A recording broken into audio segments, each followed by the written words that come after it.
우리가 공동의회가 진행되는 관계임을 양해해 주시기 바랍니다. 하나님도 다 아세요. 네. 그래, 아름다운 찬양이다, 감사하다, 하나님 다 아시면 됩니다. 이제 우리 하나님의 말씀 함께 은혜 나눌 텐데요. 사명자를 세우는 교회, 한번 따라합시다. 사명자를 세우는 교회. 할렐루야. 마침 우리가 교회관 시리즈로 계속 하나님의 말씀을 나누는데, 오늘 메시지가 초대교회 예루살렘 교회의 귀한 일꾼을 세워서, 특별히 예루살렘 교회는 이제 우리 주님이 말씀하신 명령대로 예루살렘만 멈춰 있는 것이 아니라 이제 전 세계 열방으로 나아가는 선교적 교회로 세워지게 됩니다. 그래서 예루살렘 교회에서 안디옥 교회로 퍼져나가게 되는 오늘 본문의 내용을 살펴보게 되지요. 그렇다면 이렇게 예루살렘 교회에서 안디옥 교회를 세우고 파송하는 그런 일꾼들을 보내야 되지 않겠습니까? 그가 바로 오늘 본문에 나오는 바나바라는 사람인 것입니다. 바나바가 이와 같이 구별되어지고 하나님 앞에 귀한 사명자가 되었을 때에 하나님의 쓰임받는 일꾼이 되는 것을 보게 되지요.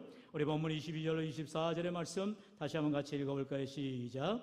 예루살렘 교회가 이 사람들의 소문을 듣고 바나바를 안디옥까지 보내니 그가 이르러 하나님의 은혜를 보고 기뻐하여 모든 사람에게 굳건한 마음으로 주와 함께 머물러 있으라 고나니, 바나바는 착한 사람이요 성령과 믿음이 충만한 사람이라. 이에 큰 무리가 죽게 더하여 지더라. 아멘. 지금 여기에서 예루살렘 교회에 어떠한 일이 있었느냐? 우리가 며칠 전에 살펴보았던 것처럼 스데반의 박해, 결국 스데반이라고 하는 7집사 중에 한 사람이 예수님을 잘 믿고 증거하다가 그만 유대인들에게 돌에 맞아 죽게 되는 순교죄 사건이 일어나지요. 이러한 박해가 일어났을 때에 많은 그리스도인들이 숨게 되기도 하고 흩어지기도 하지요. 이게 바로 디아스포라라고 보통 말하고 있는 많은 흩어지는 유대인을 말하고 있습니다. 이제 예루살렘뿐만 아니라 이런 핍박을 피해서 구브로와 또는 구레네 또 안디옥까지도 복음을 들고 나아가는 일꾼들이 생겨나더라는 것이죠. 그렇게 하나님께서는 핍박을 통해서, 고난을 통해서 오히려 하나님이 일하시는 것을 우리가 보게 되는 거예요. 유대인 입장에서는, 그리스도인들 입장에서는 아니 우리가 예수를 믿다가 왜 이런 고난을 당하느냐 말할 수 있겠지만, 크게 봤을 때에는 하나님의 입장에서 하나님의 나라가 확장되게 하기 위해서 이러한 스데반의 박해, 고난을 통해서 이제는 그 예루살렘 안에 살 수가 없게 되는 거예요. 그래서 구브로와 구레네 그리고 멀리 안디옥까지 그렇게 복음을 증거하고 나아가게 되는 것이죠. 이러한 하나님의 구속사적인 놀라운 섭리와 예수 그리스도 복음에 대한 순종이 뒤따른 놀라운 일이 일어나게 되는 거죠. 예수님께서 분명히 제자들한테 말씀했지요. 사도행전 1장 8절, 오직 성령이 너에게 임하시면 너희가 권능을 받고 예루살렘과 온 유대와 사마리아와 땅끝까지 이르러 뭐라고요? 내 증인이 되리라. 할렐루야. 이렇게 성령이 임하시게 되어서 초대교회의 많은 그리스도인들이 이제 성령을 받았어요. 그럼 어떻게 해야 돼요? 복음 들고 나아가야 된다는 거죠. 예루살렘과 온 유대와 사마리아와 땅끝, 바로 안디옥까지 복음 들고 나아가는 귀한 사역이 일어나게 되더라는 것이죠. 그런데 그 가운데에 이제 사명자가 필요하잖아요. 복음 들고 나가야 되잖아요. 누가 나가게 되느냐? 바로 바나바를 세우게 되더라는 거죠. 특별히 24절 우리가 같이 읽어볼까요? 시작. 바나바는 착한 사람이요 성령과 믿음이 충만한 사람이라. 이에 큰 무리가 죽게 더하여 지더라. 아멘. 바나바의 특징을 두 가지로 말씀하고 있죠. 첫 번째는 뭐라고요? 착한 사람이라는 것. 여러분, 여기서 우리가 기억해야 될 것이 믿음이 우선인 줄 알았더니 성품이 우선이 되라는 거예요. 여러분, 주님의 일을 감당함에 있어서는 착한 성품, 하나님 앞에 쓰임받을 수 있도록 내 자신이 인격적으로 준비가 돼야 한다는 것입니다. 여러분, 바나바가 누굽니까? 이제 사도 바울이 이전에는 박해하던 사울이었잖아요. 그래서 유대인들은 두려워 벌벌벌 떨었어요. 그런데 그 사울이 여전히 예수 믿는 사람들을 잡아다가 옥에 가두고 그 사람들을 고통스럽게 하는, 박해하는데 앞장을 쓰던 길이었습니다. 어디를 갔어요? 다메섹에 가던 길이었어요. 그런데 가던 길가에서 예수님을 만나게 되지요. 여러분, 이렇게 박해하던 사울도 예수님을 만날 수 있다는 거죠. 하나님을 만나지 못할 사람은 아무도 없다는 거예요. 할렐루야. 여러분, 이처럼 사울이 예수 믿는 사람들을 잡아다가 감옥에 갇히고 그들을 고통스럽게 하는 그런 박해자였는데, 그 사울을 예수님이 만나시더라는 거예요. 다메섹 도상에서. 그리고 그가 변화되어지고 이제 그리스도인으로 주님 앞에 나오게 됩니다. 그런데 이제 그전에는 예수 믿는 사람들을 박해하던 위치에 있다가 이제는 예수 믿는 사람들의 앞장서서 섬기겠다고 하니 사람들이 사울에 대해서 이게 긴가민가, 아니 저 사람이 지금 스파이짓 하는 거 아니야? 일부러 예수 믿는 척해서 우리 안에 들어와서 하나하나 다 뽑아내려고 저렇게 있는 거 아니야? 더 두려워하는 거예요. 그래서 가까이 하지 않는 거예요. 우리가 보통 이제 외부에서 이렇게 교회로 오시는 분들, 그런 분들에 대해서 우리는 사실 약간의 두려움이 있을 수가 있어요. 왜냐하면 누군지 잘 모르거든요. 그랬을 때에 저분이 이단은 아닌가 이렇게 오해할 수도 있단 말이에요. 시간이 지나고 그 사람의 정체가 드러나면 아무 문제가 없어지는데, 그 처음 이제 만나는 시간 그리고 적응하는 시간까지는 어려움이 있다는 거예요. 사울에 대해서는 누구보다도 유대인들을, 그리스도인들이 두려워하고 염려하게 되더라는 거예요. 그런데 그 가운데 맨 앞장서서 이 사울을 예루살렘께 천거하고 추천하고 보호해주고 자기가 대신 커버해주는 사람이 있었어요. 누구라고요? 바나바라는 거예요. 그래서 교회 안에 바나바 같은 사람이 너무너무나 소중한 사람인 것입니다. 새로운 사람이 왔을 때에 환영하는 사람, 그 사람들이 잘 적응할 수 있도록 우리가 섬기는, 우리 교회로 말하면 새가족 위원들과 같은 그런 섬김이들이 꼭 필요한 것입니다.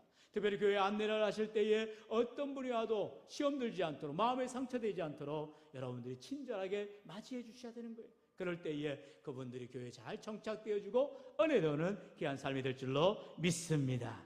여러분, 이처럼 착한 사람 바나바라는 거예요. 오늘 우리가 사명자로 귀한 교회에 세워지기 위해서 제일 먼저 나의 성품을, 나의 신앙을 다시금 점검하라는 거예요. 하나님은 착한 사람을 쓰십니다. 귀한 성품의 사람을 쓰십니다. 온화한 사람을 쓰세요. 정말로 부드러운 사람을 쓰세요. 하나님이 귀하게 사용하시는 이러한 착한 바나바 같은 자들이 되어야 된다는 것이죠. 마태복음 5장 16절에서는 말합니다. 이같이 너희 빛이 사람 앞에 비치게 하여 그들로 너희 착한 행실을 보고 하늘에 계신 너희 아버지께 영광을 돌리게 하라. 할렐루야. 이제 성가가 끝났으니까 우리 정영호 장로님, 우리 장로 취임하시기까지, 사실 제가 알기로는 우리 장로님의 할머니 때부터 우리 교회를 얼마나 귀하게 섬기시고 그 눈물의 기도가 우리 박경희 집사님, 또 어머니 신앙, 또 이제 아들에게까지, 그리고 이제 손주들, 또 우리 손주 벌써 있잖아요. 예. 세대가 헷갈리네. 갑자기 장로님이 지금 손주라고 했는데 갑자기 또 손주, 지금 할아버지가 되셨는데, 이렇게 대를 이어가며 믿음의 가문을 이어가고 있어요. 하나님께서는 이렇게 우리 귀한교회 장로로 피택하시기까지 가정을 축복하시고 그 어머니, 할머니부터 귀한교회를 섬겨가시고 자녀손들이 또한 믿음으로 대를 이어가는 아름다운 모습을 우리 하나님 보시는 거예요. 우리의 가정들이 이와 같이 아름다운 믿음의 모습, 또한 신앙의 모습, 늘 모든 사람들에게 화평케 평화와 또한 기쁨을 나누는 그러한 착한 성품의 사람들, 믿음의 사람들 되기를 축원합니다. 두 번째는 바나바가 어떤 사람이었느냐, 성경에 보니까 성령과 믿음이 충만한 사람이라 말하고 있죠. 한번 따라합시다. 바나바는 성령과 믿음이 충만한 사람입니다. 착한 사람이라고 해서 끝나면 안 되죠. 왜? 세상 사람들 착한 사람 많아요. 변별력이 없어지잖아요. 그리스도인이라고 한다면 착한 성품은 기본이요, 거기에다가 성령과 믿음이 충만해야 한다는 것입니다. 여러분, 오늘도 우리가 귀하게 직분자로 세워지는 가운데 있는 우리 피택되신 분들 다 성령과 믿음이 충만한 사람들인 줄로 믿습니다. 여러분, 우리 모두가 정말로 성령에 충만하여서, 믿음이 충만하여서 하나님이 쓰시고자 할 때에 마음껏 쓰임받는 귀하고 복된 일꾼들 되시기를 축원합니다. 우리 25절 26절 마지막으로 같이 읽겠습니다. 시작. 바나바가 사울을 찾으러 다소에 가서 만남의 안디옥에 데리고 와서 둘이 교회에 1년간 모여 있어 건머리를 가르쳤고 제자들이 안디옥에서 비로소 그리스도인이라 일컬음을 받게 되었더라. 아멘. 우리가 지난주에 하나님의 말씀을 듣는 중에 우리가 사도행전 10장에서 귀한 롤 모델을 우리가 봤습니다. 누구죠? 그렇게 일주일 만에 깜빡하면 어떻게 하십니까? 백부장 고씨, 고넬료. 고넬료가 이방인이었어요. 로마 사람입니다. 그리고 당시 침략자, 핍박자, 그래서 룰러예요. 그러니까는 이 피지배층, 지금 이스라엘은 식민지입니다. 그러니까 그 사람들 아무렇게 해도 전혀 상관이 안 되죠. 그런 지휘관이었어요. 그런데 그 고넬료는 이방인에 불구하고 구제에 힘쓰고, 그리고 이스라엘 사람들이 섬기는 하나님을 믿고 정말로 하나님 앞에 기도하던 중에 그가 이제 환상을 보게 되죠. 그리고 베드로, 요바에 있는 베드로를 초청해서 세례를 받고 그리스도인이 되는 놀라운 은혜를 우리가 경험하게 되죠. 바로 이 고넬료의 믿음은 무엇이었느냐? 10장 4절에 보면 고넬료가 주목하여 보고 두려워 이르되 주여 무슨 일이니까? 천사가 이르되 같이 읽어볼까요? 내 기도와 구제가 하나님 앞에 상달되어 기억하신 바가 되었으니 아멘. 할렐루야. 고넬료의 믿음은 어떠한 믿음이었느냐? 그가 비록 이방인이었지만, 그가 지휘관으로서 온갖 능력을 가지고 있었지만 남용하지 않고 그 피지배층 연약한 유대인들을 감싸주고 또한 구제해주고 그들이 믿는 하나님을 잘 섬기는 너무너무나 귀한 바나바와 같은 착한 사람이요 성령과 믿음이 충만한 사람이 되었어요. 그럴 때에 그 고넬료가 어떻게 했어요? 정식이들 했다겠죠. 그렇게 구시에 늘 기도하는 시간을 가지고 하나님 앞에 나아갑니다. 그런 기도를 누가요? 하나님이 보시고 들었다라는 거예요. 우리 하나님께서는 우리의 기도를 들으시는 하나님, 우리의 기도를 보시는 하나님. 할렐루야. 누가 있어요? 히스기야 왕이 있어요. 히스기야 왕이 어떻게 하였습니까? 그가 갑자기 병들어서 죽게 되었다 했어요. 여러분, 히스기야가 놀라운 믿음의 사람이었습니다. 그래서 하나님이 복 주시고 그 나라를 복되게 하셨었어요. 그런데 그만 히스기야도 인간인지라 연약하여서 병들어 죽게 되었습니다. 그때 우리가 잘 알듯이 히스기야가 왕이기 때문에 수많은 나라 안에 명의들을 불러다가 너 내 병 못 고치면 끼기야 죽을 수가 있어요. 그런 능력을 남용하지 않았다는 거예요. 히스기야는 자기에게 병을 주신 하나님, 이제 그 병을 가지고 하나님 앞에 나아갈 때에 하나님께서 치료해 주실 것을 믿고 믿음으로 기도하다는 거죠. 성경을 보니까 뭐라고 말해요? 벽을 향하여 기도하였다라는 것입니다. 왜 벽을 향하였을까요? 사람 바라볼 게 아니더라는 거예요. 세상의 명예를 찾을 게 아니더라는 거예요. 오늘도 우리 귀하게 이제 장로님으로 피택되시고 안수지사로 피택되시고 권사로 피택되신 우리 귀한 피택자 여러분, 여러분들이 정말 지금 두려워하는 마음이 클 거예요. 아이고, 내가 이 큰 직분을 어떻게 감당해? 당연히 감당 못하죠. 할 만한 사람이 세워주지 않아요. 연약하고 부족하고 내 힘으로 할 수 없음을 고백할 때에 히스기야처럼 벽을 향하시고 고넬료처럼 자기의 힘을 남용하지 않고 구제하시고 연약한 자를 돌보시고 바나바처럼 착한 사람으로 성령과 믿음이 충만한 사람으로 하나님 앞에 영광 돌리는 우리 귀한 피택자 되시기를 축원합니다. 뿐만 아니라 우리 모두가 그러한 직분자들이 되어야 되는 것입니다. 오늘도 하나님 우리를 보고 계세요. 내 믿음의 모습을, 내 기도의 모습을, 내 신앙의 모습을 보고 계신다는 거예요. 고넬료가 어떻게 했다고요? 그가 하나님 앞에 기도한 것을 하나님이 기억하셨더라 말씀하고 있어요. 우리 모두가 다 하나님이 나를 필요로 하실 때에, 교회가 나를 필요로 할 때에 제가 부족하지만 섬기겠습니다.